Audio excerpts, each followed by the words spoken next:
Hola chicos, ¿qué tal? Buen día, ¿cómo están? Un gusto saludarles, espero que se encuentren muy bien. El día de hoy vamos a dar inicio con la retroalimentación de los géneros literarios, las corrientes literarias y por supuesto su clasificación. Es necesario señalar, para que ustedes puedan realizar la actividad en Classroom, obviamente necesitan ver este video. Es importante señalar, chicos, que el género literario no es otra cosa más que la clasificación primordial en la cual se han categorizado toda la producción que existe en el mundo sobre literatura. En este caso, si ustedes revisan su diagrama, podemos encontrar tres géneros literarios. El primero de ellos, el narrativo. ¿Cuál es la característica más importante del género narrativo? Bueno, es la presencia de un narrador. El narrador puede ser un elemento interno o externo. Interno cuando el narrador se convierte en un personaje, obviamente dentro de la historia, o externo cuando es un elemento que como tal relata los sucesos percibiéndolos de una manera particular. Es decir, no es un personaje y no afecta propiamente el desarrollo de la historia. El narrador siempre se va a encargar de darle mayor cantidad de detalles o información sobre los eventos que ocurren en la historia, con el propósito que el lector pueda tener la mayor cantidad también de información. Los representantes del género narrativo, en este caso de su creación, y encargados de popularizarlo, son el escritor, el novelista y el cuentista. Ejemplos o manifestaciones del género narrativo encontramos el mito, la leyenda, la fábula, el cuento, el microcuento, la crónica y la novela. Todos y cada uno de ellos con características particulares que poco a poco serán definidas a lo largo del contenido de literatura. El segundo género literario que podemos destacar es la lírica, y este es el género más complejo porque ciertamente está obligado a seguir una serie de normativas y condiciones propias para poder ser desarrollado. La lírica siempre hace referencia a los sentimientos y emociones propiamente del poeta. Se va a encargar de manifestar cómo se siente para que el lector pueda identificarse o en este caso pueda rechazar dichas emociones. El poeta se encarga propiamente de la producción de este tipo de géneros y ejemplos claros encontramos la poesía libre, la poesía estructurada, la poesía visual y la poesía popular. Menciono algunas características solamente para identificar y contextualizar. La poesía libre es aquella que no sigue una estructura, simple y sencillamente son las emociones y sentimientos como tal del autor que buscan ser transmitidas.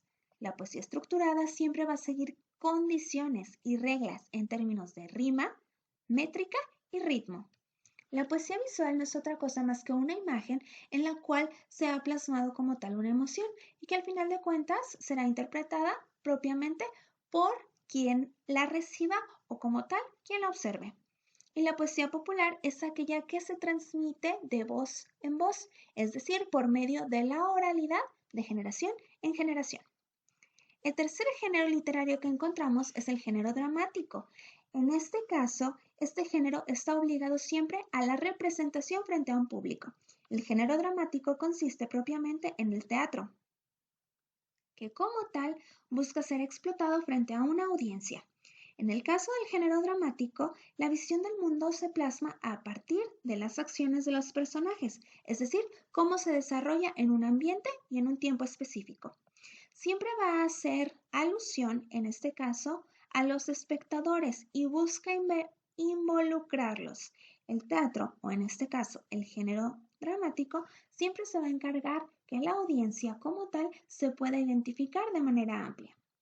El encargado de desarrollar o escribir el género dramático es el dramaturgo y propiamente ejemplos o manifestaciones de este género son la tragedia, la comedia y el drama. En ocasiones podemos encontrar géneros mixtos, como la tragicomedia, que no es otra cosa más que una mezcla de la tragedia y la comedia. Es importante señalar que en el caso de los géneros literarios, toda la producción que existe en el mundo se puede clasificar en estos tres elementos. Si ustedes revisan también sus notas, podemos encontrar que el segundo apunte que se abordó fue lo correspondiente a los textos literarios y los no literarios. Si ya conocemos entonces cuáles son los géneros, también vale la pena señalar que no todos los textos que existen en el mundo necesariamente tienen una condición literaria. Por eso también encontramos una clasificación que vale la pena ser revisada. En los textos literarios encontramos aquellos que hacen siempre mención a la función estética, es decir, aquellos que por encima de todo buscan destacar la belleza, además de la transmisión de las emociones y los sentimientos. En el caso de los textos literarios, es necesario señalar que propiamente se van a encargar de sensibilizar al lector. Ejemplos de textos literarios encontramos a los poemas, las fábulas, las leyendas, los cuentos, etc. Entonces, los textos no literarios serán aquellos que propiamente no buscan despertar ninguna emoción en la audiencia. Lo único que hacen es informar. En este caso, ejemplos particulares son los informes, las noticias, las tiras cómicas, etc., que lo único que hacen como tal es presentar datos duros o concretos.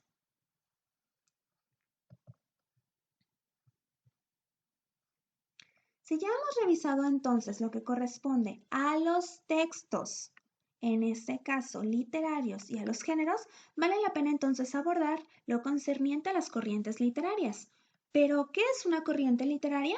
Bueno, una corriente literaria es propiamente una manifestación de literatura, obviamente, que tuvo lugar en un periodo de tiempo específico y como tal se considera importante no solamente en términos culturales, sino también en términos históricos.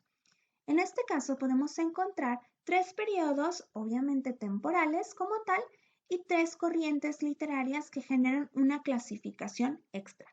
La primera clasificación la encontramos en el periodo de la literatura antigua, que corresponde del 3000 a.C. al siglo XV. En este caso encontramos las corrientes literarias como son las literaturas orientales, la literatura clásica y la literatura medieval.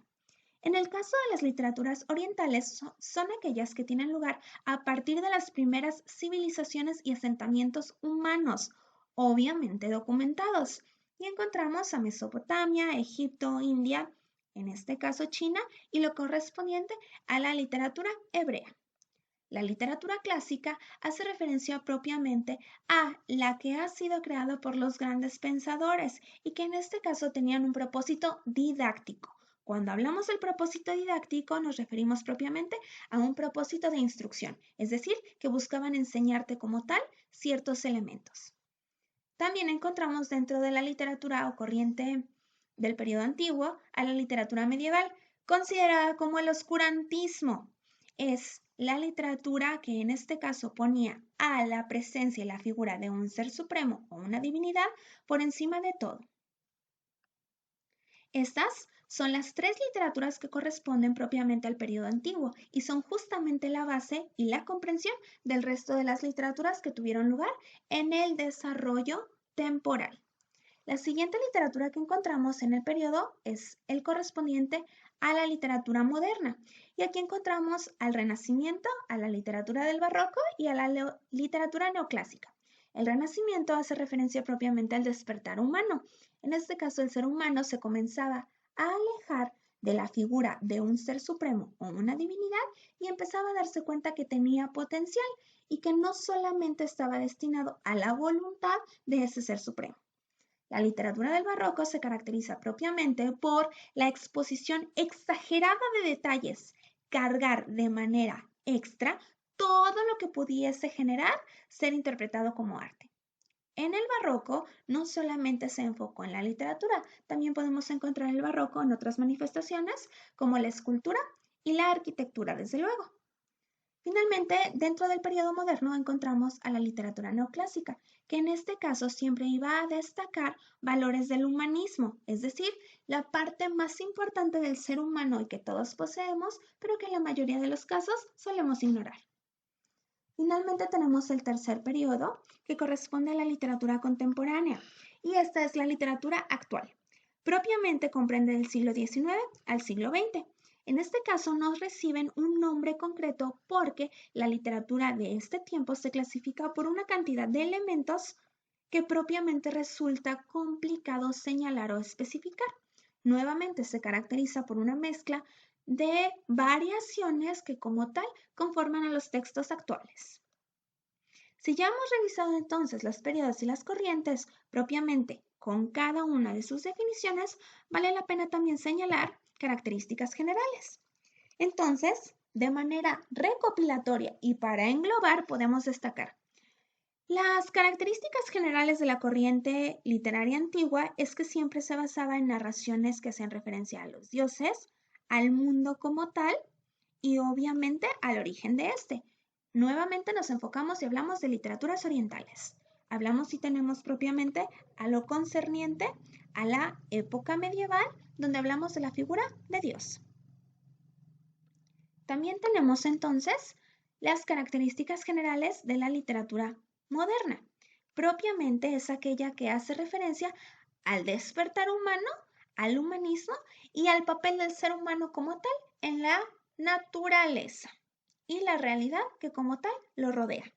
Y finalmente tenemos a la literatura contemporánea, que en este caso es la época actual, que se caracteriza, ya lo mencionaba, por una mezcla de muchísimos elementos donde destaca el tiempo, la innovación, la duda e incluso el individualismo.